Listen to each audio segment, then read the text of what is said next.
हजुरको प्यारी बुहारी त आइबक्सिन्न त कपडा लाउन माइती नै पुगे जस्तो छ।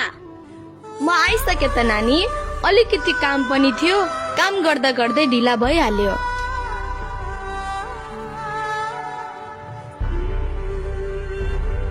होइन के हो मम्मी, हजुरको बुहारीलाई त कपडा पनि लाउन आउँदैन कि के हो? के हो बुहारी, तिम्रो माइतीमा तिम्रो आमाले कपडा लाउनु पनि सिकाएन? कहाँ जाँदा कस्तो कपडा लाउने, कहाँ जाँदा कस्तो कपडा लाउने? हामी पार्टीमा जान लागेको, पार्टीमा जाँदा यस्तै कपडा लगाएर जान्छ तिम्रो गाउँमा?